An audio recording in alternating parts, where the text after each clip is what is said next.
좀 더 깊이, 더 자세히 들어보는 더 인터뷰 시작하겠습니다.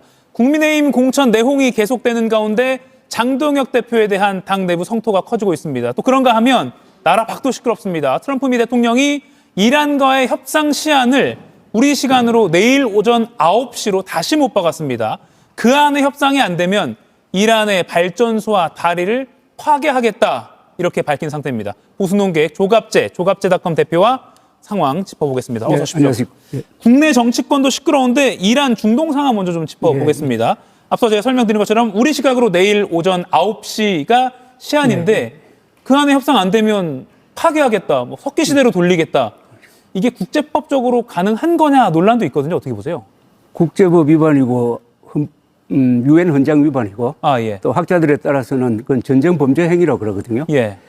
교전을 하더라도 군사시설에 대한 공격을 해야지 민간인에 대한 공격 또는 민간인들이 쓰는 인프라에 대한 공격은 전쟁 범죄 행위로 규정을 하는데 예. 그동안에 미국이 일방적인 행동을 많이 했잖아요. 이번에도 밀어붙인다면은 이게 미국 안에서 상당히 지금 비판적이에요. 예. 미국에서 지금 전쟁 반대가 3분의 2쯤 되거든요. 그리고 지금 계속 국제법 위반을 쌓아가고 있다고요. 예. 그러니까 핵무장한 국가가 핵무장하지 않는 가만히 있는 나라를 기습 공격한 거, 그다음에 국가 지도부를 몰살시킨 거, 학교를 공격해가지고 175명의 어린이를 죽게 만든 거, 그다음에 발전소를 공격하겠다는 거, 예. 이런 걸 다 합치면은 이거는 이란 정권에 대한 공격이 아니라 이란 국민과 이란 문명에 대한 공격이다, 이렇게 보여지면서 예. 미국 안에서 벌써 전쟁 범죄 혐의가 짙다는 반론이 일어나고 있습니다. 예. 그래서 결국 이 이란과 트럼프의 대결은 저는 이란과 미국의 대결이 아니라고 생각해요. 이란과 트럼프의 대결은 전쟁 의지의 대결인데 군사적으로는 미국이 이미 연전연승하고 있어요. 예. 그러나 전쟁은 어디서 결정되느냐 하면은 어느 쪽이 전쟁 의지를 먼저 포기하느냐거든요. 월남전에서 봤듯이. 예. 그래서 전쟁 의지의 싸움에서는 트럼프 대통령이 국내의 지지가 약하기 때문에 트럼프 대통령이 이기기가 힘든 전쟁이다. 이렇게 생각되는데 문제는 우리 아니겠습니까?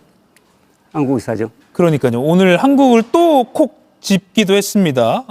한국은 우리를 돕지 않는다라고 말했고요. 또 계속 우리 28,000명인데 주한미군 계속 45,000명이라고 또 말했습니다. 예. 그 전략적인 건가요? 어떻게 보세요?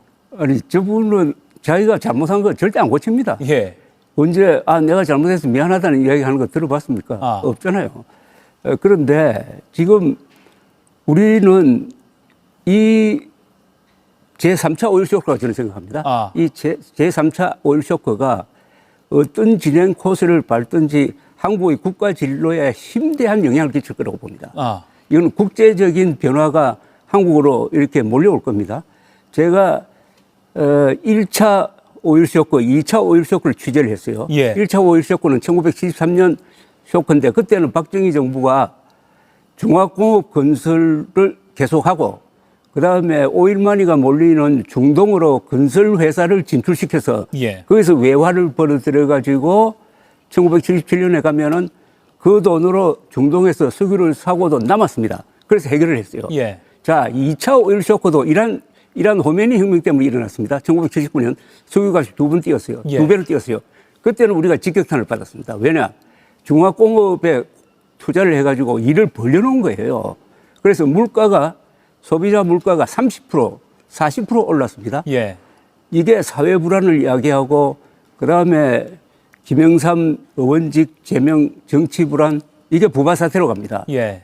그래서 그 열흘 뒤에 박정희 대통령이 돌아가시는데 이게 이란 사태하고 관계 있어요.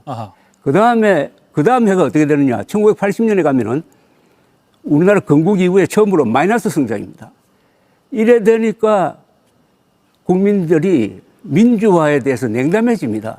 그래서 전두환 정권이 등장하게 되는 거예요. 예. 이처럼 1차, 2차가 역사를 바꿨듯이 이번에도 이 사건은 어떤 경로를 거치든지 한국의 국가 진로에 심대한 영향을 끼치는데 예. 여기에 국가 생존 차원에서 우리 국가 지도부가 대응을 해야 되는데 오늘 뭐 청와대에서 여야 대표 만났는데 그런 이야기 별로 안 나오대요. 예, 물론 뭐 민생경제협의체로 만난 것이고 또 비공개에서 어떤 대화가 나눴는지 조금 더 취재가 필요한 것 같습니다만 알겠습니다. 그러니까 중동이라고 해서 국내 정치에 영향을 주지 않는 게 아니니까 굉장히 세밀하게 관찰할 필요가 아니 이건 직격탄입니다. 우리한테. 예. 직격탄이고 지금 당장 이 호르무즈 해협이 6개월 동안 계속 닫혀 있으면 한국이 어떻게 됩니까?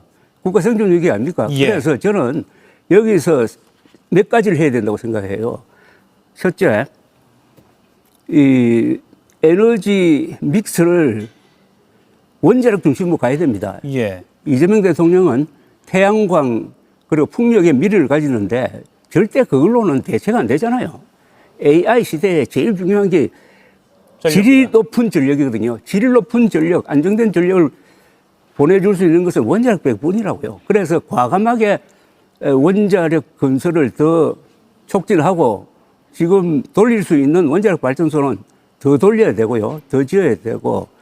그 다음에 이번 사태를 보면서 자꾸 김정은이가 뭐 걱정하고 있을 것이라고 그러는데 저는 김정은이 웃고 있다고 봅니다. 즉 북한의 핵위협 그리고 이 호르무즈 핵위협이 그게 다 우리의 당사자입니까? 당사자 아닙니까? 그죠? 예. 그래서 이걸 보면서 저는 이런 생각을 합니다.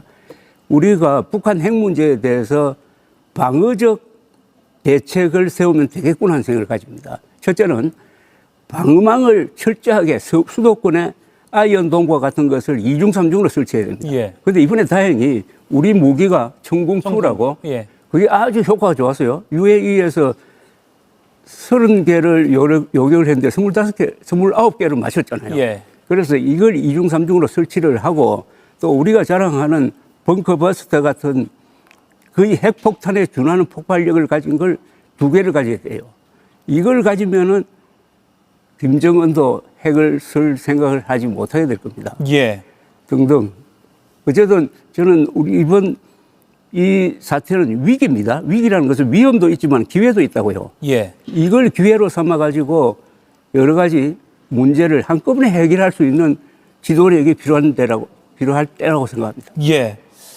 내일 오전 9시잖아요. 한국 시간으로요. 예. 트럼프가 이 시간까지 협상 안 되면 우리는 4시간 안에 예. 이란의 다리, 뭐 발전소 다 폭파시킬 거다. 그 전에 언급을 한 걸 섞어서 보면 석기 시대로 이란을 만들겠다라고 했습니다.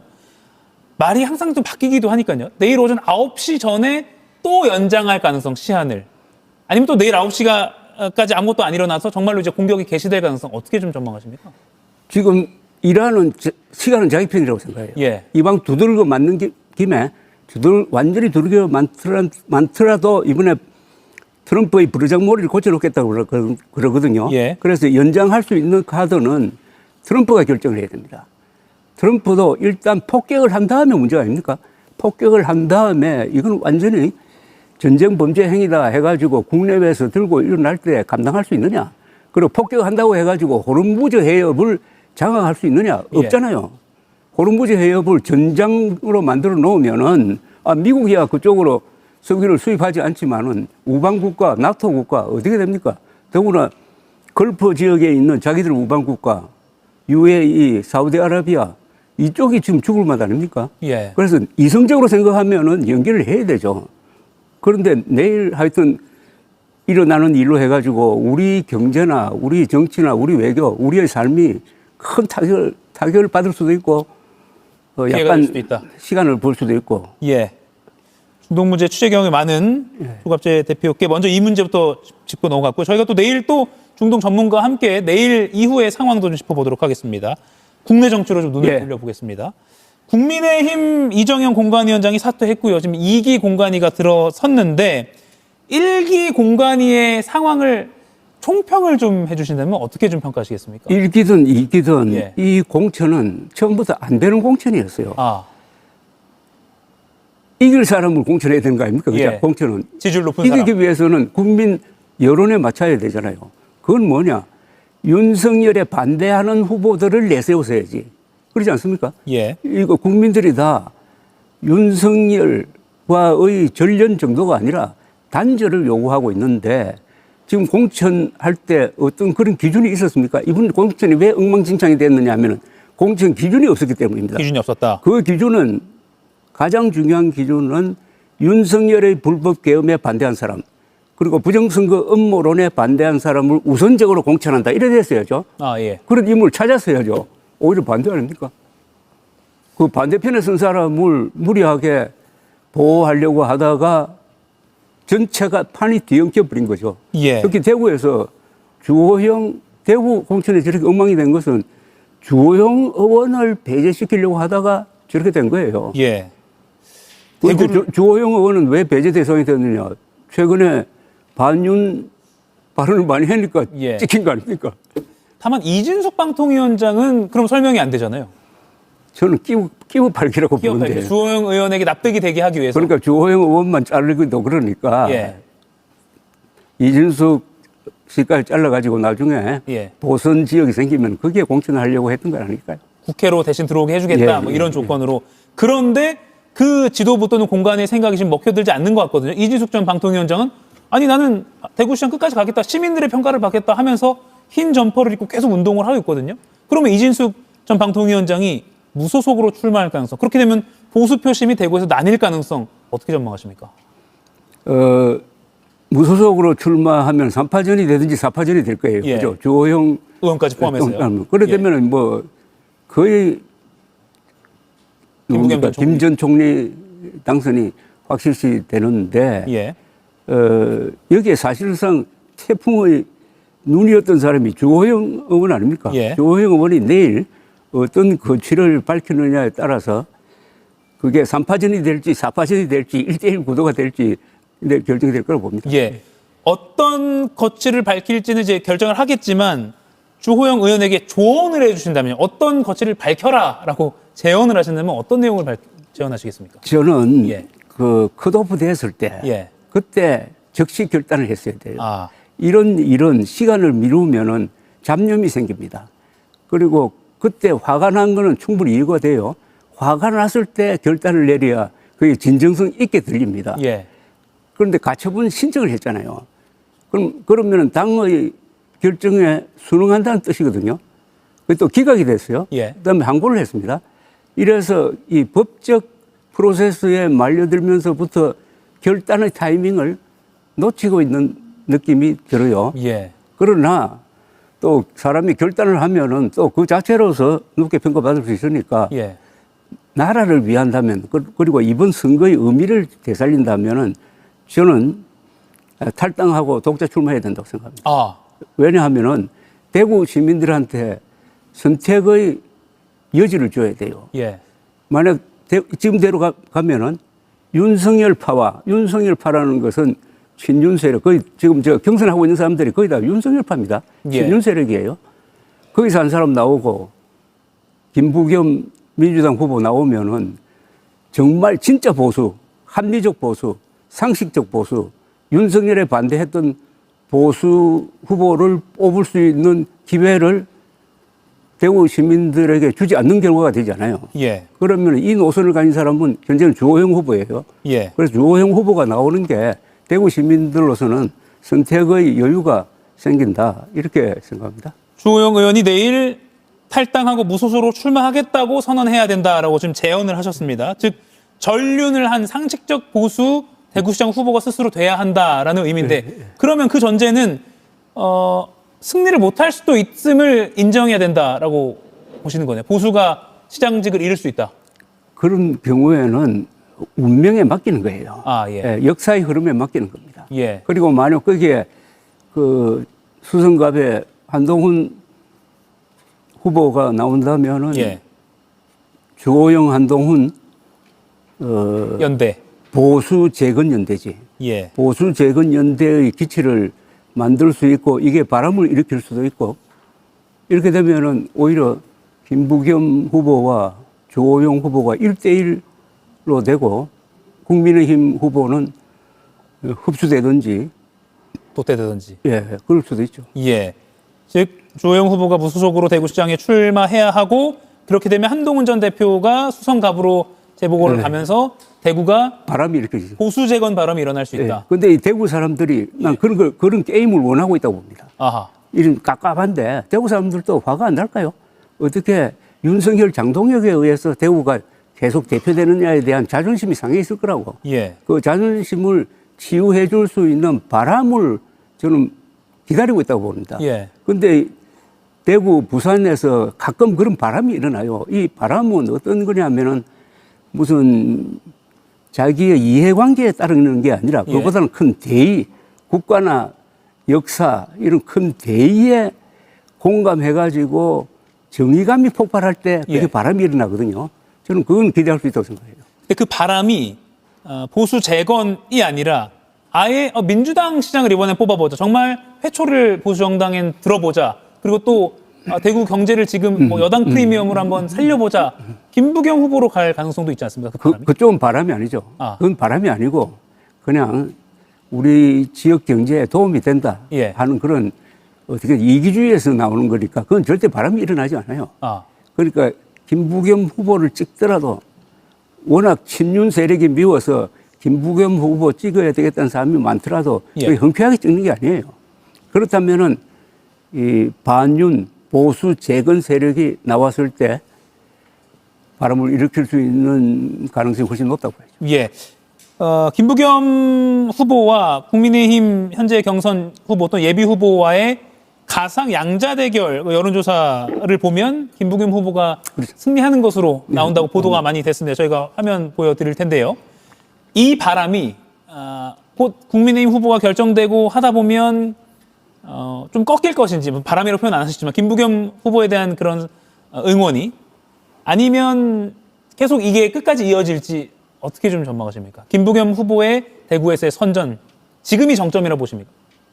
지금 정점이기도 하고 만약 거론되고 있는 저 국민의힘 후보 중에 한 사람이 뽑힌다면은 이 구도가 깨지지 않는다. 굳어질 것이고, 근데 주호영 후보가 등장하지 않는다면은 이 구도가 굳어질 가능성이 높다고 봅니다. 그러니까 계속 주호영 후보가 내일 어떤 거치를 밝히느냐가 재밌어요. 대구시장의 판을 선거의 판을 바꿀 수도 있겠군요. 홍준표 전 대구시장이 김부겸 후보를 공개 지지한 건 어떻게 보세요? 그 말 자체로는 저는 그럴듯하다고 생각합니다. 그럴듯하다. 대구 시민들을 위해서 그분이 주장하는 것은 역시 여당 프리미엄. 여당 시장이 나와야 대구의 경제를 살릴 수 있다는 취지 아니겠습니까? 또 대구가 10여 년 동안 1인당 지역 GRP라고 그러죠. 그게 최저였잖아요. 그래서 도대체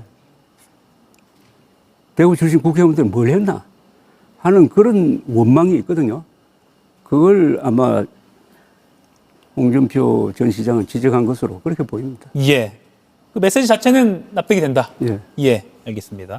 장동혁 대표 체제로 과연 선거가 이루어질 수 있을 것인가? 오늘 오세훈 시장 저희가 이야기도 아까 4명과의 토론에서 다뤘는데 어제 이미 늦었다. 바뀌어도 선거에서 작용하기 이미 늦었다라고 했고 어제 또 인천에서 열린 국민의힘 최고위원회에서 공개적인 충돌이 일어나기도 했습니다.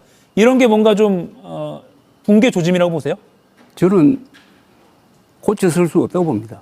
그리고 본인이 결단해가지고 이선에서 물러나서 선거대책위원장으로 다른 사람을 내세우든지 아니면 아예 깨끗하게 물러나든지 아니면은 지금 마땅한 후보를 찾지 못하는 경기도 지사 후보로 나오든지 하는 게 당을 돕는 것이라고 생각하고 지금부터는 국민의 힘이 아니라 국민의 짐이 돼버린 것 아닙니까? 어제 윤상현 의원이 그렇게 했대요.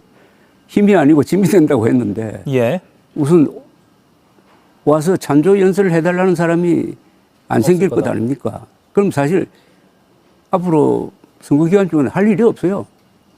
그러니까 사실상 식물화 되어버렸다고 봅니다. 저는. 식물화. 정치적으로.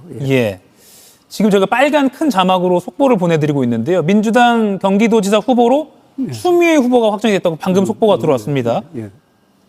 즉석 질문입니다만 예상하셨습니까? 예상했죠. 그러면 김동연 현 지사가 떨어졌고 또 한준호 후보도 떨어졌고요.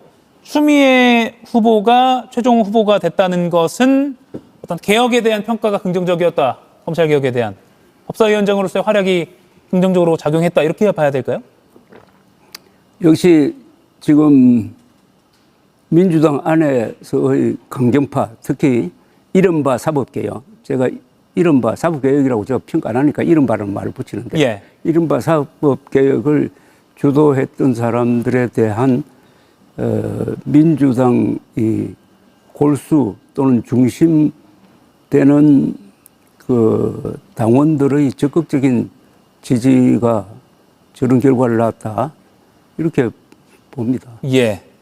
민주당 경기지사 이번 지방선거 최종 후보로 추미애 후보가 확정됐다. 김동연 현 지사와 한준호 후보는 떨어졌고요. 과반 득표가 바로 나왔기 때문에 추가 결선 없이 추미애 후보로 결정이 됐다는 속보까지 전해드리면서 오늘 조갑재 대표와의 인터뷰 여기서 마무리해야 될 것 같습니다. 중동 상황부터 또 대구까지 비행기를 타고 여러 번 왔다 갔다 한 느낌입니다. 예, 오늘 또 말씀 감사드리고요. 또 조만간에 모시도록 하겠습니다. 감사합니다.